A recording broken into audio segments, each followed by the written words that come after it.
네, 안녕하세요. MT랜드 구독자 여러분 반갑습니다. 저는 이제 염승환 이사입니다. 지금 최근에 좀 코로나 영향으로 인해 가지고 좀 시장도 좀 약간 흔들리고 많은 분들이 또 외출도 지금 어려워진 상황이고 좀 걱정들이 좀 크실 것 같긴 한데, 그래서 투자 또 방향성 잡기도 되게 어려운 것 같고요. 그리고 오늘 보니까 한 또 증권사에서 보고서를 보니까 지금 시장을 또 변종이라고 표현했다고 하더라고요. 너무 순환매가 빠르니까 하루는 언택트 갔다가 하루는 컨택트 갔다가 그냥 쫓아만 다니다간 사실 수익을 못 내고 계좌가 이제 녹아드는 그런 좀 되게 어려운 좀 장이 좀 이어지고 있는데, 이럴 때에서 우리가 좀 명확하게 뭔가 좀 방향을 잡을 필요가 저도 있다고 좀 생각하거든요. 그래서 여러분들께 조금이라도 그런 좀 방향성을 잡을 수 있는데 도움을 드릴 수 있는 분을 제가 직접 한번 모셔봤습니다. 그래서 예전에 이제 3프로TV에도 한번 좀 나오셔서 아마 좀 익숙하신 분들 좀 계실 거예요. 미시간 투자자문의 김태훈 대표님을 한번 모셔봤습니다. 대표님 안녕하세요. 안녕하세요. 네, 안녕하세요. 안녕하세요. 반갑습니다. 사실 저희가 이제 방송하기 전에 얘기를 좀 많이 나눴는데 유지용 연구원하고 되게 또 친하시대요. 아, 맞습니다. 네, 제가 당시에- 신입 시절부터 굉장히 친했던 연구원님이죠. 네네. 제가 미시간 투자자문 좀 알아보니까 어쨌든 주로 이제 성장주하고 4차 산업혁명 뭐 이쪽 관련된 기업들은 또 한국, 미국 이렇게 골고루 좀 투자하는 걸로 제가 좀 알고 있는데, 그래도 이제 잘 모르시는 분들이 좀 계시니까 한번 미시간 투자자문에 대해서 한번 좀 그래도 독자분들한테 한번 좀 설명해 주시면 좋을 것 같아요. 네, 반갑습니다. 오늘 네. 초대해 주셔서 감사드리고요. 예. 네, 저희 회사에 대해서 살짝 소개를 해드리면 저의 이력을 먼저 말씀드려야 될 것 같은데, 저는 2010년부터 2020년까지 이제 한국투자신탁운용에서 예. 운용사에서 펀드 매니저로 재직을 했었고요. 그때 당시에 성장주 중심으로 이제 4차 산업 관련 펀드를 운용했던 경력이 네. 있고, 그다음에 2020년 1월에 이제 퇴사를 하고 2월 달에 저희 회사를 설립을 했습니다. 네. 그래서 미시간 투자자문 자문사를 설립을 했고, 이제 9월부터 이제 금융위원회 인가를 받고 나서 2020년 9월부터 영업을 시작해서 현재 한 1년 반 정도 이제 된 신생사인데, 주로 이제 투자 자문을 네. 해드리는 상황이고, 말씀하신 대로 한국과 미국의 이제 성장주 중심으로 투자하고 있는 상황입니다. 요새 시장이 좀 어떠세요? 좀 힘드셔서 예. 네, 운영 어떤 자문하시기도 좀 쉽지 않으실 것 맞습니다. 같아요. 말씀하신 대로 네. 굉장히 순환매가 빠른 상황인데, 그리고 미국 시장도 마찬가지고 한국 시장도 마찬가지로 성장주 중심으로 좀 조정도 연초에 굉장히 심했었고, 네. 그다음에 저희 고객분들도 조금 수익률 측면에서 좀 우려하시는 부분들이 있었는데, 다행히 조금 다행인지는 불행인지 네. 모르겠는데 금리도 좀 낮아지고, 또 그다음에 기대 인플레이션과 장기 경제 성장률에 대한 어떤 불확실성이 좀 커지면서 네. 성장주에 대한 좀 어떤 희소 가치가 좀 더 부각이 되는 것 같아요. 반면에 이제 또 말씀하신 것처럼 순환매가 굉장히 빠르기 때문에 종목 선택에 굉장히 어려움이 많이 있는 것 같은데, 그런 부분들을 저희 회사도 이제 좀 차분히 좀 도와드리려고 많이 하고 있는 편입니다. 혹시 이제 요거는 제가 좀 궁금해서 그런데, 그래도 대표님만의 어떤 좀 자문을 하시니까 투자 철학이라고 할까, 아니면 투자 기준 같은 거 있을 거 아니에요? 맞습니다. 그게 좀 어떤 건지 좀 소개 좀 해주세요. 저희는 이제 성장주 중심으로만 투자하고 있기 때문에 성장주는 항상 PER 밸류에이션도 비싸고, 네. 그다음에 주가의 변동성도 굉장히 크기 때문에 이사님 말씀하신 것처럼 어떤 명확한 기준이 굉장히 중요한 것 같아요.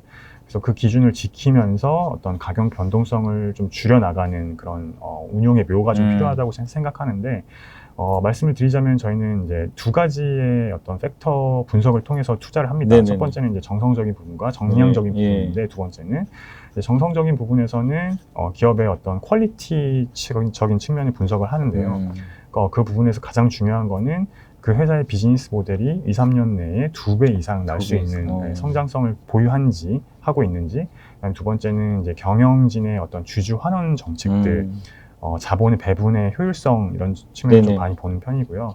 그다음에 정성적인 부분에서 세 번째는 이제 글로벌 트렌드에 부합하는지가 굉장히 중요합니다. 그래서 글로벌 트렌드란 하면 아시는 것처럼 이제 4차 산업혁명 관련된 어떤 그런 메가 트렌드에 부합한 회사인지가 굉장히 중요하다고 생각하는데, 그 이유는 회사가 사실 성장을 하는 데 있어서 진입하고 있는 시장 자체가 커져야 그 회사도 매출이 꾸준히 성장할 수 있거든요.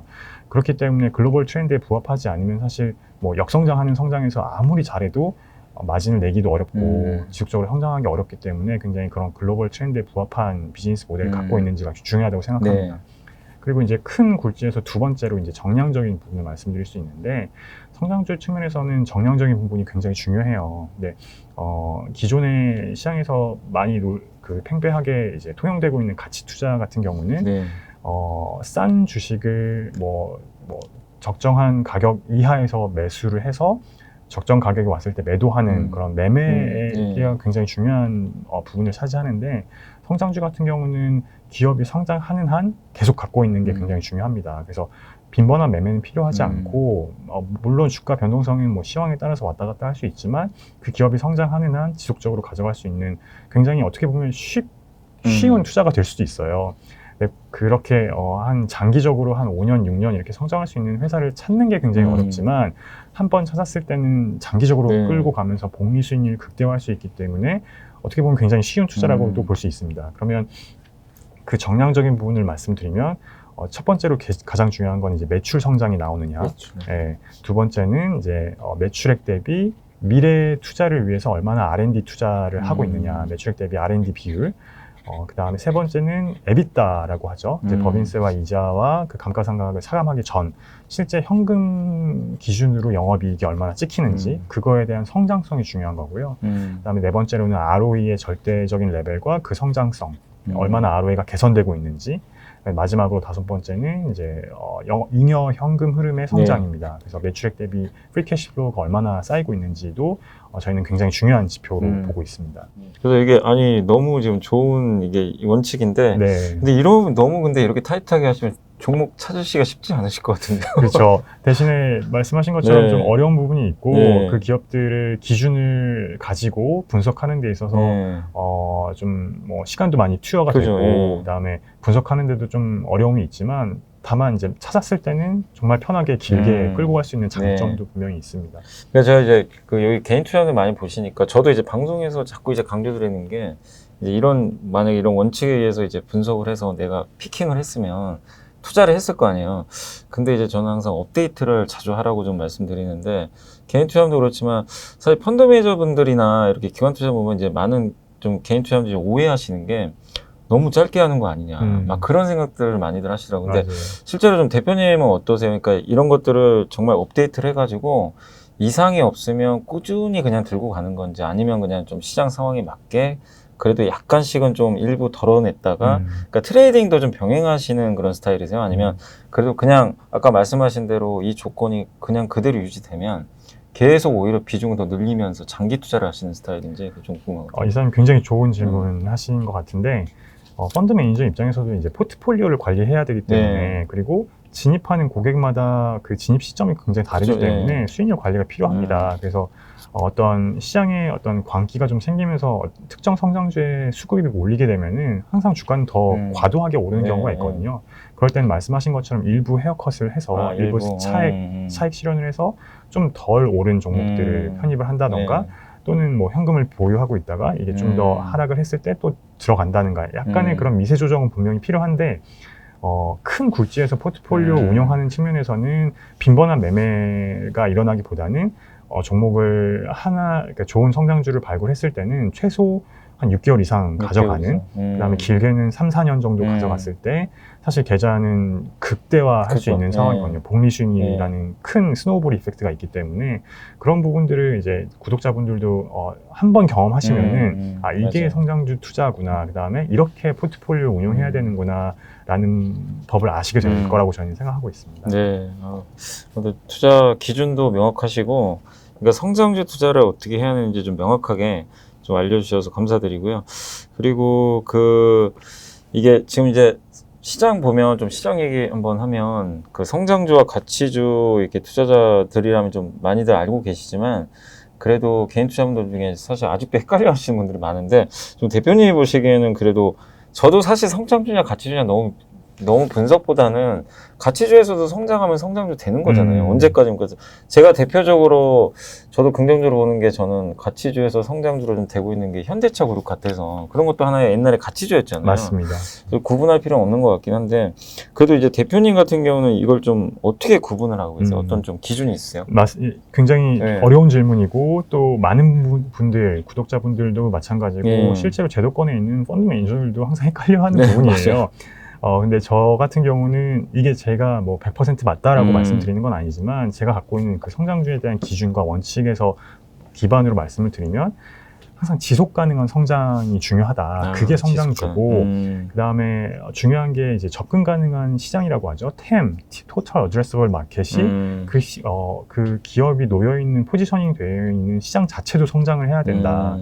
그리고 마진도 개선이 돼야 되는 부분이 있거든요. 그래서 항상 주가는 이익 성장과 멀티플의 함수인데 이익은 사실 매출이 성장하면 이익이 성장하는 건데 그 멀티플을 부여하는 거는 투자자인 거고 투자자들이 얼마나 그 이익의 상승 폭이 넓어지느냐에 따라서 그 멀티플의 변동성이 커지는 건데 그 마진율이 개선돼야 사실 멀티플이 극대화되는 부분이 있거든요. 그렇기 때문에 접근 가능한 시장도 커져야 되고 지속 가능한 성장을 통해서 마진의 임프루브먼트, 그러니까 개선도 일어나야 된다. 그게 사실 성장주로 저희는 이제 생각하는 부분이 있습니다. 근데 말씀하신 것처럼 현대차 같은 경우에는 2014년을 피크로 그러니까 미국 시장에서 점유율 현대기아차 합산으로 막 9.4%, 9.5% 가고, 그다음에 중국 시장에서도 이제 부경 현대와 뭐 동풍기와 열달기와 이렇게 합작법인을 세우면서 뭐 연간 단위로 한 100만 대 이상 팔았었어요. 근데 2015년 이후부터는 이제 뭐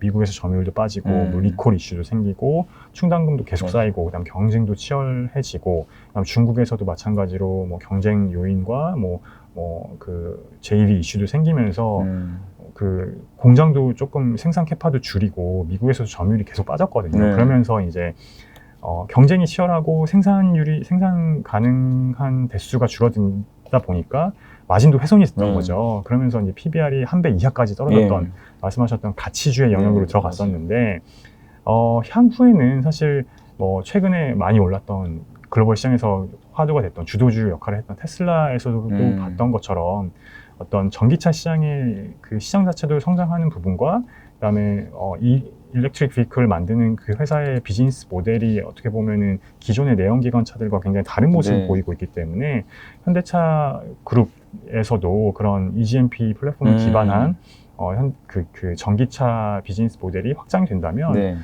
또 말씀하신 것처럼 그 가치주 영역에서 성장주로 이제 변신할 수 있는 그 어떤 분기점에 놓여 있지 않나라고 생각을 하고 있습니다. 네, 알겠습니다. 또 이게 성장주 보실 때 여러분들도 좀 체크해 놓으실 게 결국엔 이게 계속 얼마나 유지되느냐, 맞습니다. 지속적으로 성장할 수 있느냐, 그게 좀 가장 핵심인 것 같고요. 그리고 대표님 같은 경우는 이제 미시간 투자면 이제 성장주 한다고 말씀해 주셨는데 그러면은 거의 대부분의 지금 그 어떻게 보면 포트폴리오 비중은 성장주 위주로 돼 계신 건가요, 현재? 제가 제도권 운용사에서 이제 한통용에서 10년간 근무하면서 경험했던 그 다음에 가장 뼈아팠던 실책이 포트폴리오를 성장주로만 구성했을 때 그 변동성을 감내하는 그렇죠. 부분이 굉장히 어려웠던 것 같아요. 그리고 이게 아무리 좋은 기업들을 모아놓고 주가 상승률이 높았다 한들 어떤 시장의 변동성에 따라서 주가는 움직일 수밖에 없거든요. 그럴 때 사실 포트폴리오 전체적인 수익률이 조금 변동성이 커졌을 때 매니저로 하여금 그거를 잘 이제 이겨내고 감내하고 또 금방 회복할 수 있느냐가 사실 역량이라고 생각합니다. 근데 그런 부분들을 좀 보완하기 위해서 제가 이제 회사를 차리고 나서는 성장주는 이제 포트폴리오 전체로 봤을 때 70%만 담고 나머지 30%는 이제 퀀트를 통해서 너무 그 성장주에 치중되어 있는 비중을 조금 이제 분산시키자라는 측면에서 퀀트에서 나오는 종목들, 뭐 가치주가 될 수도 있고, 그다음에 보유하고 있는 성장주와는 완전히 반대되는 성격을 갖고 있는 종목들, 그다음에 주가의 변동성도 굉장히 반대 성격을 갖고 있는 종목들을 편입을 해서 전체적인 포트폴리오를 조금 그 변동성을 좀 줄이는 전략을 좀 쓰고 있습니다. 그래서 장기적으로 조금 안정적으로 길게 가져갈 수 있게끔 포트폴리오를 짜고 있는 상황입니다. 네. 그러니까 이게 개인 투자자분들도 이제 대표님 말씀처럼, 그러니까 뭐냐면은 이제 어떤 분들은 정말 거의 하나에 몰빵하신 분도 계시고, 저 성장주 일변도로 하신 분도 계시고 너무 또 가치주만 하신 분도 계실 텐데 균형이 좀 필요한 것 같아요. 맞습니다. 그러니까 사실 근데 작년 같은 장은 어떻게 보면 이제 그 BBRG로 대변되는 성장주로 했으면 정말 수익이 많이 났을 것 같긴 한데 항상 시장이 영원한 것 같지는 않더라고요. 올해 만약에 성장주만 들고 계셨던 분들은 정말 힘드셨을 그쵸. 것 같아요. 한 2월부터 5월까지는 너무 힘들었대요. 6월 잠깐 이제 좀 살아나고 있는데 결국 뭐 앞으로 시장은 또 어떻게 될지 모르겠지만 여러분들이 그러니까 내가 성장주를 좀 좋아한다면 100을 성장으로 하는 게 아니라 이제 대표님 말씀처럼 한 7대 3 정도로 해야 이게 확실히 변동성에 그 노출이 되더라도 내가 안전하게 자산을 운영할 수 있을 것 같아요. 맞아요. 예. 그리고 예. 그 성장주를 투자하시는 분들이 또 한 가지 팁을 말씀드리면 로테이션이라고 하죠. 시장에 네, 어떤 성장주와 네. 가치주와 로테이션이 빈번하게 일어나는데 그 비중을 조절하는 측면에서 성장주와 가치주의 비중을 조절하는 측면에서 중요한 지표들이 이제 두 가지가 있는 것 같아요. 제가 봤을 때는 첫 번째는 이제 미국 금리죠. 10년물과 미국 장단기 금리의 차이, 30년물의 차이인데 그 스프레드가 좁혀지면 사실 장기 성장성이 좀 안 좋게 전망이 되는 거기 때문에 성장주들 성장성에 대한 희소 가치가 올라가면서 그 멀티플 익스펜션이 좀 나오는 부분이 있고 반대가 됐을 때는 또 이제 가치주가 조금 더 이제 주목을 받는 부분이 있는 것 같습니다. 그리고 두 번째는 이제 그 개별 기업들의 그 멀티플, 그러니까 PER 밸류에이션이나 PBR 밸류에이션의 과거 이력인데요. 그러니까 블룸버그나 이런 전문적인 투자하시는 분들은 아시겠지만 표준 편차라고 합니다. 그 기업이 과거에 그 트레이딩 됐던 PER 밸류에이션이 뭐 투 스탠다드 디비에이션까지 넘어가면은 사실 이건 과도한 밸류에이션이다. 라고 이제 볼 수 있기 때문에 조금 그 성장주에 대한 집중도가 너무 시장에서 관심이 많기 때문에 그럴 때는 조금 한 박자 쉬면서 가는 부분도 있을 것 같고요. 그게 이제 개별 기업으로 조금 어렵다면은 뭐 S&P에 상장되어 있는 뭐 그로스 인덱스와 밸류 인덱스의 그 갭 차이가 과거 대비 너무 많이 벌어져 있다 하면은 좀 그게 이제 그 민 리버전이라고 하죠. 평균 회귀 정도로 이제 보실 수 있는 어떤 그런 예상을 하실 수 있다고 저희는 생각하고 있어요. 그래서 그 두 가지를 조금 보시면서 매크로 지표들을 좀 보시면서 투자하는 것도 하나의 방법이다라고 보실 수 있겠습니다. 네, 좋은 팁 감사드립니다. 그리고 이제 그 미국 시장으로 한번 좀 넘어가 보면 지금 이제 그 미국도 좀 투자는 하고 계시잖아요. 네, 맞습니다. 그래서 이제 요 채널이 그래도 좀 모빌리티 좀 많이 다루고 있는데 혹시 그 테슬라도 어떻게 보면 좀 편입하고 계신가요? 네, 저희는 그 테슬라를 이게 제가 과거에 운용사에 있을 때는 투자를 못했으니까 법인을 세우고 나서 1월 달에 굉장히 많이 올랐었어요. 그러니까 팬데믹 전에 한 그 분할 그 액면 분할 전 가격으로 한 1,000불까지 확 올랐다가 이제 팬데믹 때 뭐 한 300불 초반까지 빠졌었죠. 그때 이제 용기를 내서 저점 매수를 많이 했던 경험이 있었고 그 이후로는 여지껏 팔지 않고 아직도요?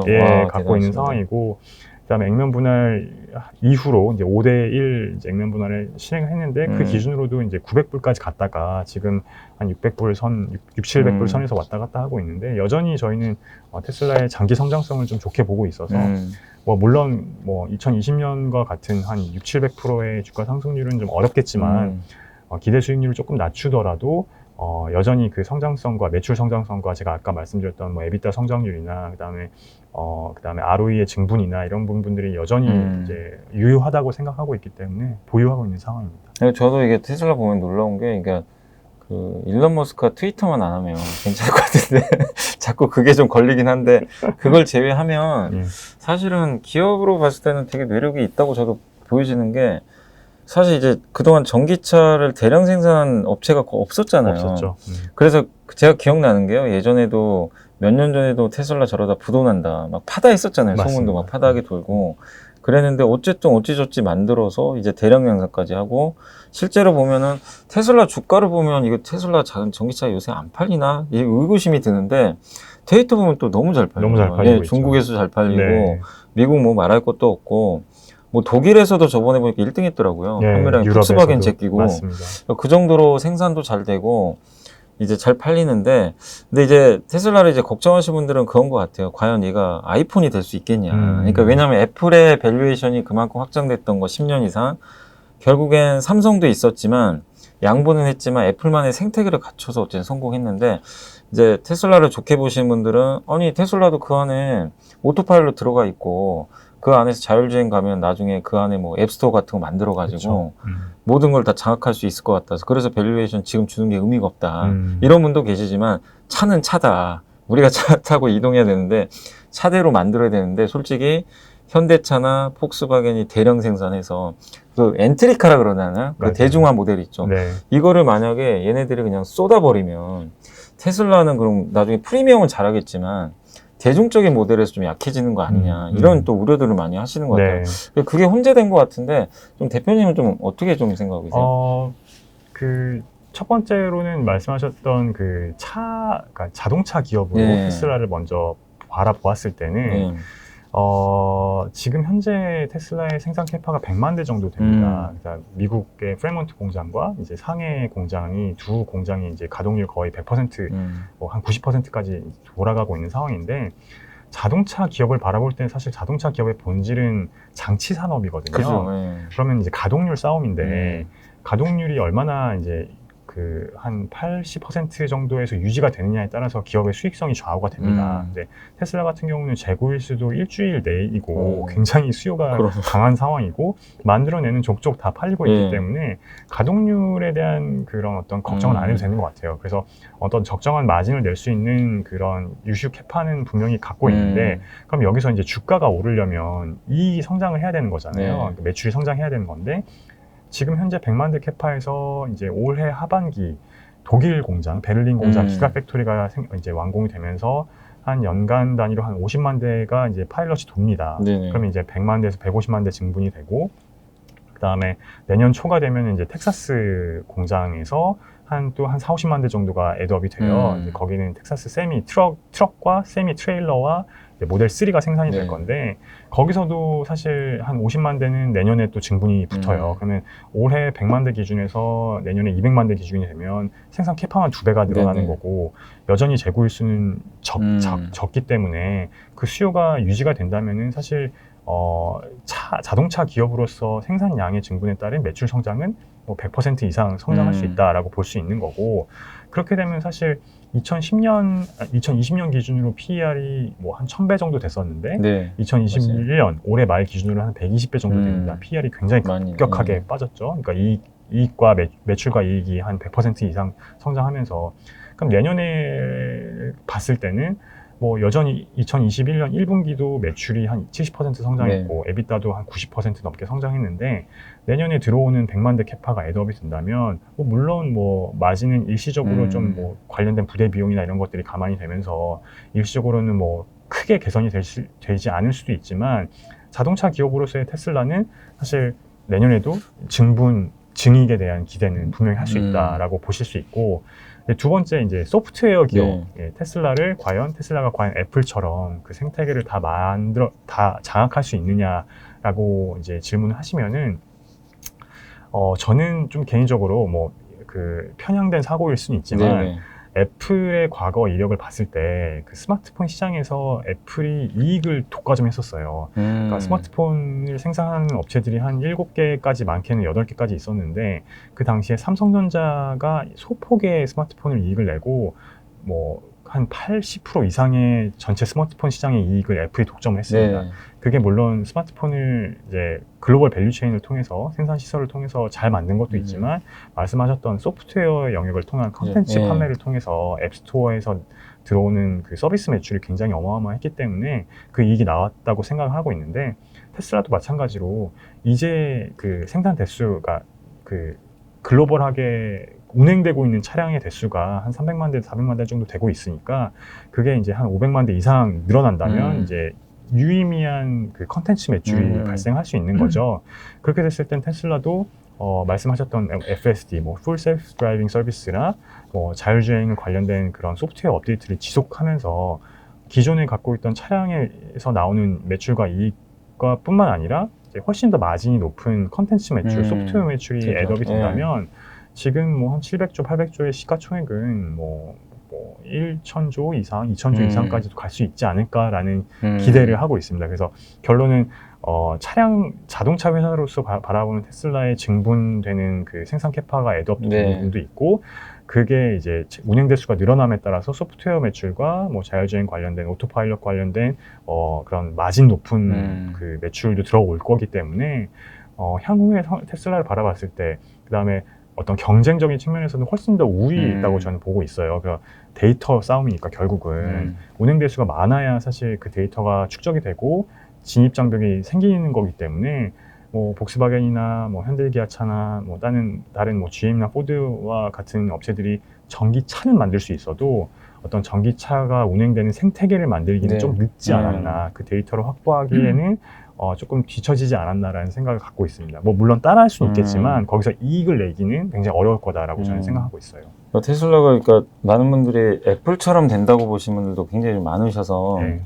장기 투자하시는 분도 좀 되게 많으신데 결국 그렇게 된다라면은 뭐 지금 시가총액도 비싼 건 아닌 것 같긴 해요. 네, 네. 지금 뭐 원화 기준으로 한 800조 정도 되는데 다만 이제 2020년 초반에 한 60조, 70조에서 뭐 거의 한 7, 8배 올랐으니까 네.